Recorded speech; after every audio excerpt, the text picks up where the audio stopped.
What's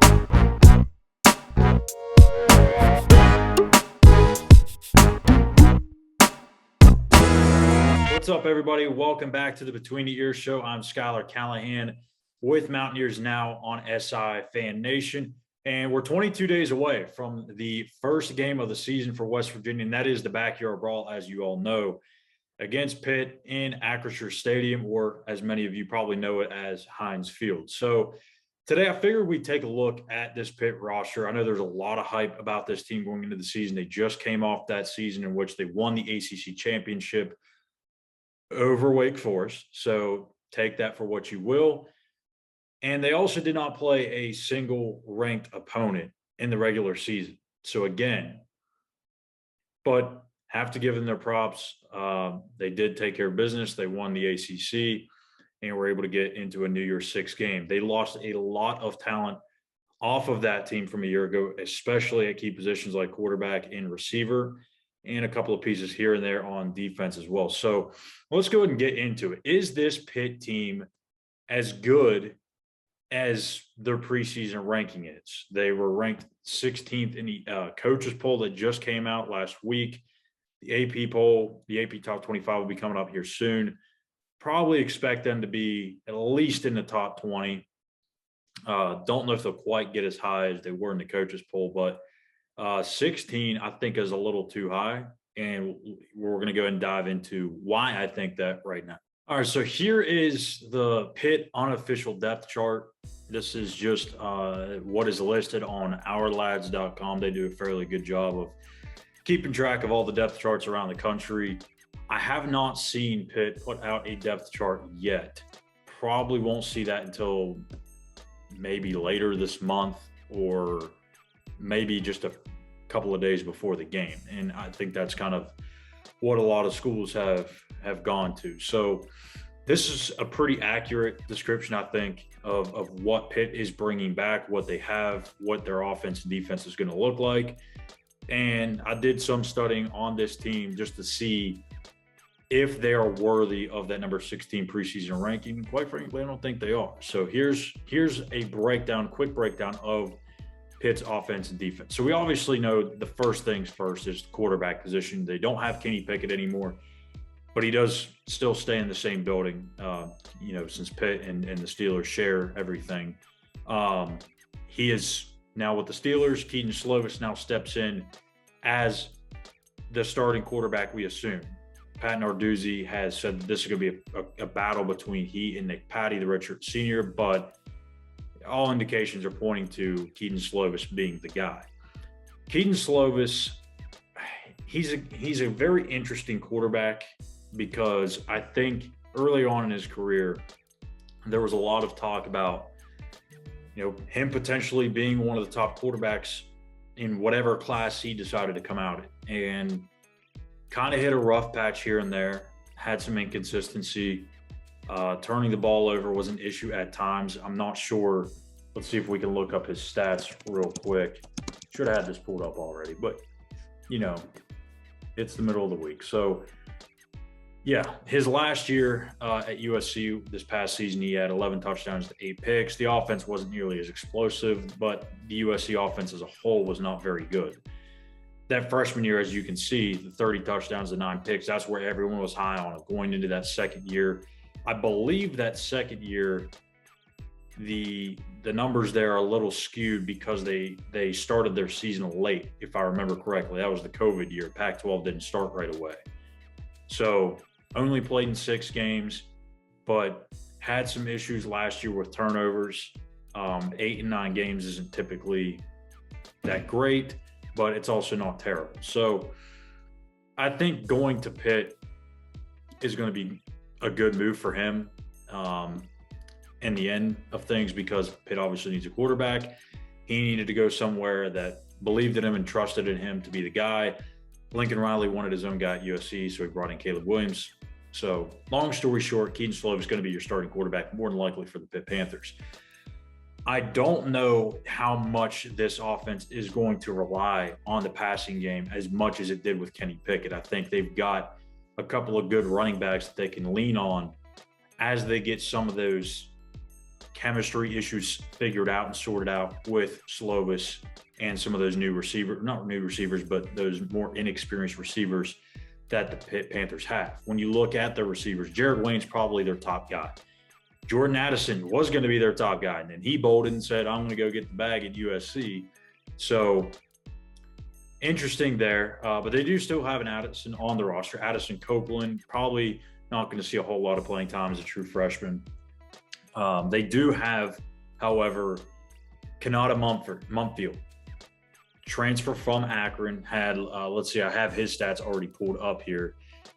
At Akron, as a true freshman, had 751 yards and 8 touchdowns on 63 receptions. He's probably going to be their number 3 or number 2 guy. And regardless, will have a lot of targets. As you can see, they have him slotted in the slot. Not sure what his size is. 6'1", 180. So not a big physical target in the middle of the field, but more so of a make you miss kind of guy, I would imagine. And I just think the question marks at receiver are almost a good thing for West Virginia in week 1, because WVU's got some question marks themselves in the secondary. They're very inexperienced, very young.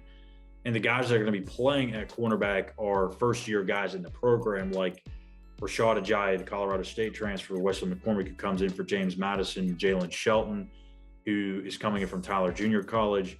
They do have Charles Woods coming back. They have Andrew Wilson-Lamb, a young guy that they're high on. So it's kind of a mixed bag there of new faces. Even though they're older, it's their first year in the program, playing Power 5 football. And you kind of have the same issue at receiver for Pitt. There's a lot of unknowns. Kanata Mumpfield playing in his first year in Power 5 football. You know, Jaden Bradley entering his second year. Addison Copeland is a true freshman. Jared Wayne, like I said, is probably their most established guy. This is where I think you're going to see Pitt early on, especially against West Virginia, maybe target the tight end. They have a good one in Gavin Bartholomew. He's probably going to be an NFL player down the line. I would think they would go lean on Jared Wayne, lean on Gavin Bartholomew. But most importantly, and I think is going to be the catalyst of this offense, is going to be their running back, and that's Israel Abanikanda. He led the team in rushing last year. Let's go and look at his stats. Again, they did not run the ball. Probably to one back. As you can see, they had 3 to 4 backs here that they really kind of spread the wealth last year. Vincent Davis, Rodney Hammond Jr., and then Kenny Pickett even had some. Davis, I believe, is back, and I think Hammond is back too. Yeah, so they have all 3 of their top rushers back. Don't know how that's going to go in terms of how they're going to split the carries. I do think, though, Abanikanda is going to be their number 1 guy. When they need a big play to happen, they need a home run play, they need a first down, they need to keep moving the sticks or stay on the field, Abanikanda is going to be the guy that they lean on. And quite frankly, has all ACC type of potential. So, and for this Pitt offense against this West Virginia defense, you know, I think you look at the trenches first and foremost, because that's where everything starts and everything ends. If you don't have good protection up front, or you have a bad pass rush, or you can't stop the run, then you're going to tell a lot just in those first 5 yards of scrimmage. So as West Virginia does, Pitt returns all 5 of their starting offensive linemen. There is a battle, I believe, going on at center, but regardless, they're going to have a very experienced offensive line to match a very experienced defensive line with West Virginia. I don't know how this battle is going to go. I am slightly going to lean in the favor of Pitt, because you don't have Akeem Estador back. Jordan Jefferson's got to step up and play a much bigger role. There's going to be more pressure on Dante Stills, more pressure on Taj Alston, and I think not having Akeem Estador in the middle of that defense is going to allow teams early on, especially week 1, to throw double teams towards Dante Stills. and chip tight ends and running backs to Dante Stills' side. So somebody on that defense, opposite of Dante Stills, whether it's Taj Alston, Zykeal Lawton, Sean Martin, somebody has to show a presence so they can take that attention away from Dante Stills. So I think early on, especially with this game being week 1, I'm going to give that experienced offensive line of Pitt a slight advantage. But I do think the question marks at receiver and that production in the passing game, anytime you have changing of the guard at quarterback, I get a little weary about how that's going to go. So even though West Virginia has question marks themselves in the secondary, I think those guys that are experienced like McCormick and Ajayi Shelton, Charles Woods, those guys, even though they're in their first year, maybe playing together, I think you can get a little bit more on the same page as opposed to a quarterback entering his first year in the program. So it's a very interesting matchup with this Pitt offense versus the West Virginia defense.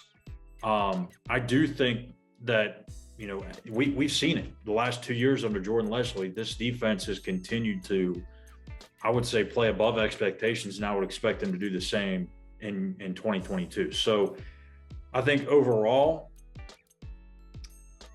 it's tough, but I'll give a very, very, very slight edge to West Virginia. Switching over to the other side,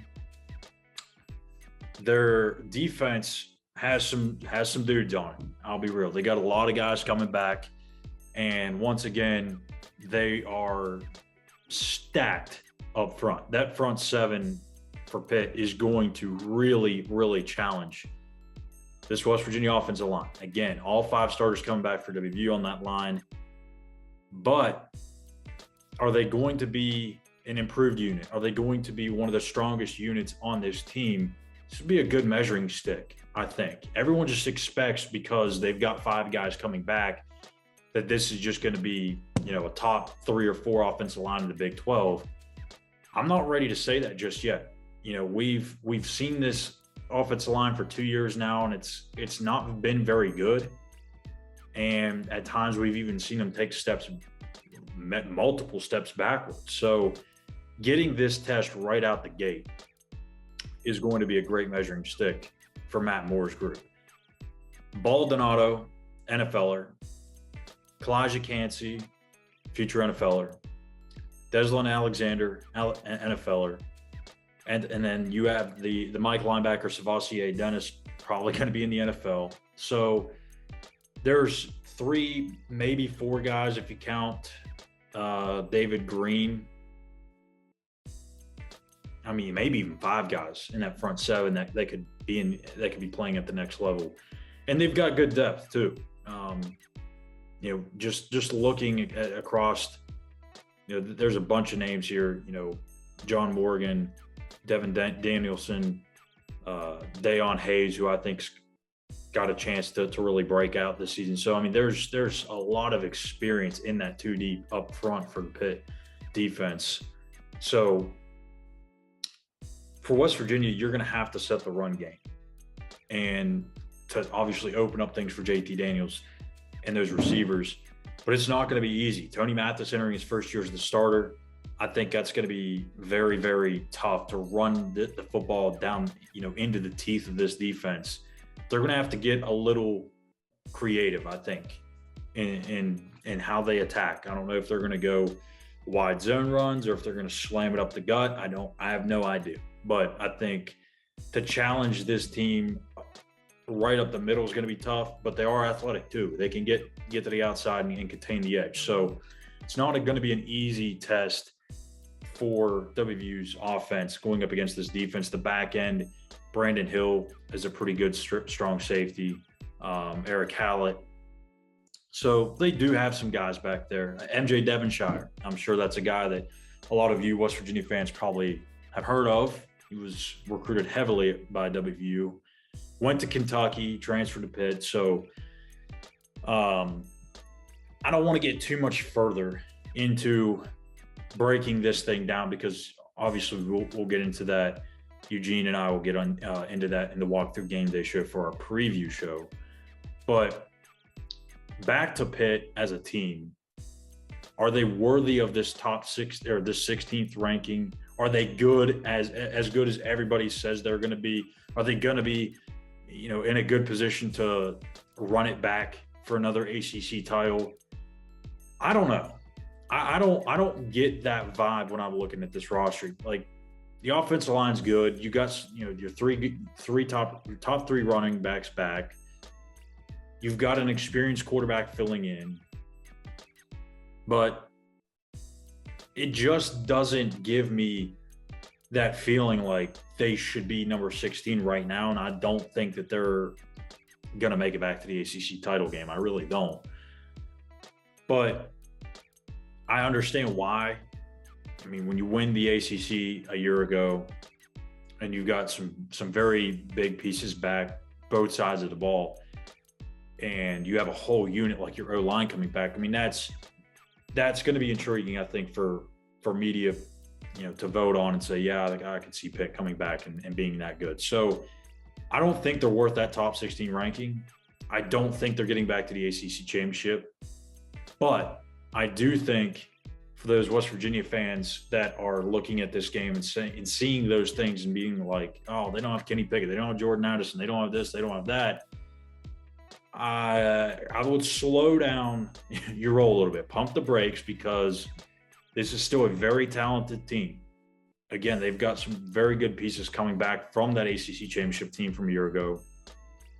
And let's be honest, this is probably the most excitement that Pitt has had entering a season in a very, very long time. So these boys are going to be juiced up for this game, and rightfully so. I don't think this is going to be a game where West Virginia is going to go in there and just run them straight over. I don't see Pitt doing the same thing. This is going to be a hard-fought game that probably comes down to whoever makes the most or whoever makes the least amount of errors late. Busted coverages, drops, sacks given up, holding on to the ball too long, turnovers. I just think it's going to come down to the fundamentals, and the team that has perfected that the most in the fourth quarter, especially the last 8 minutes or so when each team gets maybe one or two possessions, that's what's going to tell this game. So should West Virginia be scared? No. Should Pitt be scared? No. This is a very evenly matched game. When you look at both rosters, you look at the unofficial depth charts as of right now, both teams have a first-year quarterback, ironically both from USC. They've both got fairly deep offensive lines, fairly deep front sevens, some questionable secondaries. It's a very even matchup. I really think it is. And I just don't think you can sway it one way or another. But we'll see. We'll get into this deeper here in a couple of weeks when Eugene joins us and we kick off our first walkthrough game day show of the season. That'll come up, I think, at the end of this month. I think we're going to tape it the Thursday before the game, maybe even the Monday before the game. We'll try to get a little closer to kickoff. So that's a wrap for for today's Between the Ears show. We'll be back here Friday at 6 o'clock here on SI/WVU. Make sure to go and follow us on Twitter at SI_WVU. You can follow me on Twitter at Callahan_. And also, don't forget, hit that subscribe button on YouTube, Mountaineers Now. So that way you can get all of our videos of Between the Ears, the Walkthrough Game Day show, and also Relatively Sports with Eugene Napoleon. We've got a ton of great stuff for you. We're going to have content rolling every single week. So make sure you give us a follow and subscribe. And I'm Skylar Callan. We'll see you back here on the Between the Ears show on Friday at 6 o'clock.